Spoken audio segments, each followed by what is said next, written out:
I think we're just collateral damage because if you look at the US beef industry, they're the largest in the world. $5 billion in vanished orders. That's the gut punch U.S. ranchers felt when ports across Asia stamped return to sender on whole shiploads of American beef and pork. In the very same week, Canadian packers quietly locked down a record contract of almost equal value. Their Maple Leaf brand now splashed across menus, from Tokyo's Ginza to Seoul's Gangnam. Back home, the recoil was instant. Ground beef surged 1.9 a tray. Bacon flirted with $10 a pound. And grocerers warned of another 15% jump before Labor Day. How did Washington's tariff gamble backfire so hard that Canada, not Texas, is suddenly feeding half the Pacific Rim? And what does that mean for your next backyard cookout? Stick around, because the closing question may rewrite your grocery list. Is America still in charge of its own dinner?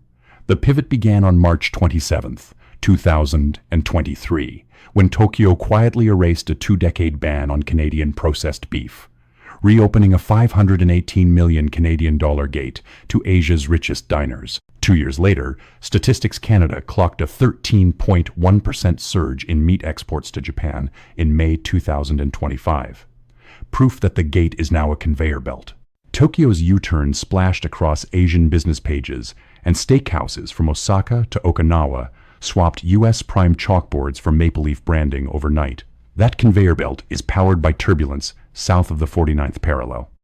In April, Beijing's tariff barrage slapped a fresh 125% levy on U.S. beef, forcing flagship barbecue chains in the Chinese capital to drop Texas brisket for cheaper Canadian cuts. Containers once stamped Nebraska choice now circle home half empty, while Asian cold stores bristle with red and white cartons. Industry lobbyists warned that if Beijing lets hundreds of U.S. plant licenses lapse this summer, the backlog will metastasize into a full-blown supply crisis. Upstream, Manitoba hog and cattle producers already treat the United States as a risky buyer, hammering out new contracts with Korean and Filipino importers before Washington's next tariff salvo lands.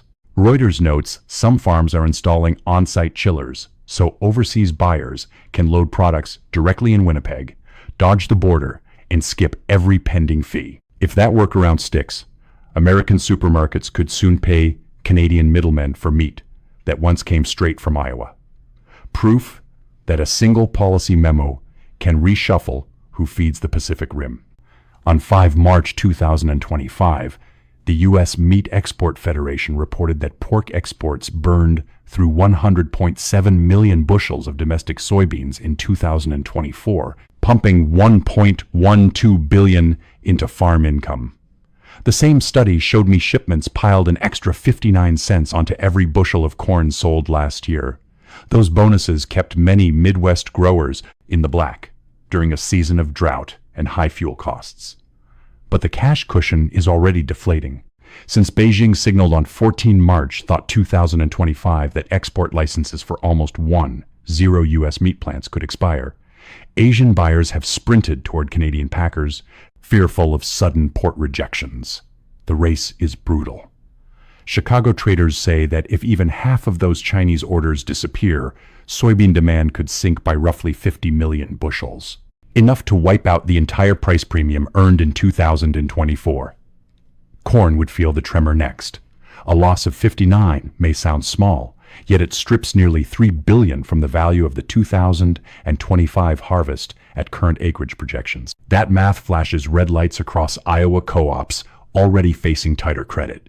Meanwhile, Manitoba ranchers are fielding advanced contracts that pay in Canadian dollars and guarantee space on Asia-bound vessels agreements U.S. feedlots once took for granted. If that shift locks in before the first frost, American elevators could open this October with more soy and corn than they can move, forcing a fire sale that echoes the 2018 tariff crash. Growers call it the second punch after the supply chain knockout. And it all stems from meat boxes turned away at foreign docks. In short, a policy aimed at punishing rivals is ricocheting through the very grains that fuel U.S. livestock, threatening to turn a once reliable export windfall into a fresh glut nobody ordered. 3 dates define the slide. On March 27, 2025, USDA export logs showed just 54 metric tons of U.S. beef booked for China. That figure was down from more than 20 tons per week only a month earlier.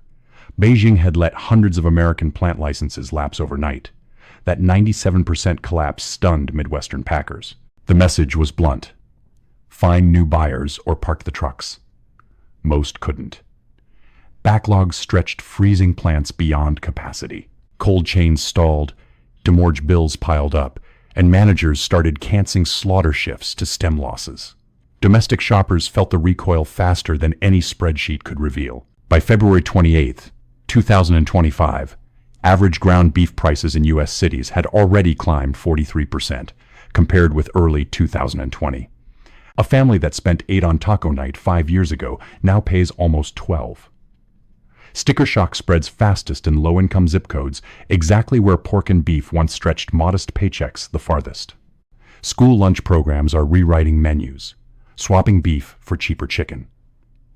Supply can't plug the gap because the national cattle herd sits at a 74-year low after drought-driven culls. Feedlots are thin, replacement hears are scarce, and even Tyson Foods admits it is bleeding red ink while waiting for ranchers to rebuild herds. A process that takes 2 springs, not 2 quarters. Canada reads those numbers like a roadmap. Every ton China rejects is an invitation north of the 49th parallel. Manitoba packers are scheduling double shifts. Saskatchewan railards are stacking refrigerated containers, and Japanese importers are paying premiums to lock next season's quota before Washington blinks. The longer U.S. licenses remain in limbo, the easier it becomes for the maple leaf to hardwire itself into Asia's dinner plates. If officials in Beijing renew the block in July, analysts warn the United States could lose another $1 billion in beef orders by year-end, sealing a trade route that tariffs alone can't reverse. The export crash we covered moments ago is now hammering Main Street wallets. At its May 5th, 2025 investor briefing, Tyson Foods revealed an 8.2% spike in average beef prices for the second quarter. The news sent shoppers stampeding toward cheaper chicken and slashed the stock by 9% in a single session. That is the raw cost that supermarkets must swallow or pass straight to you. Evidence of the squeeze arrived fast. Executives at Tyson Foods admitted that soaring cattle costs are squeezing profit margins. Shoppers, meanwhile, are pivoting to lower-priced chicken, piling fresh pressure on the company's turnaround plan. Tyson's CEO called the market the toughest we've ever seen. A line Wall Street has not forgotten. Why so brutal? Reuters reports the U.S. cattle herd has shrunk to the smallest size since 1951, giving feedlots no choice but to bid fiercely for every remaining steer. That bidding war is already echoing through the consumer price index. Wholesale beef ran 10.1% hotter than a year earlier in May. The biggest jump among staple proteins, fast food chains from Dallas to Detroit, are trimming patty weights, while family grocerers print new shelf tags almost weekly.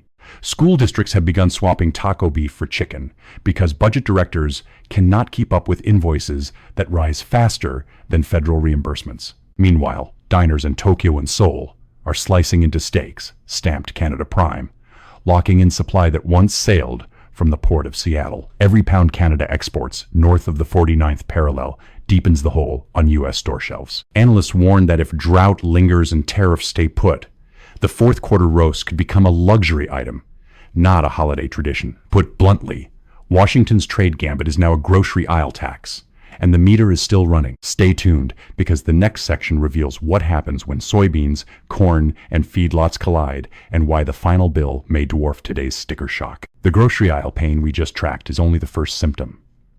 While American officials debate tariffs, Ottawa is already sprinting ahead with a playbook that rewires the continent's meat trade. In its 28th February 2025 update, Reuters reminded investors that 75% of Canadian beef normally heads south into the United States. Yet ranchers across the prairies are cutting herd sizes instead of rebuilding, unsettled by Washington's persistent threat of a 25% border tax.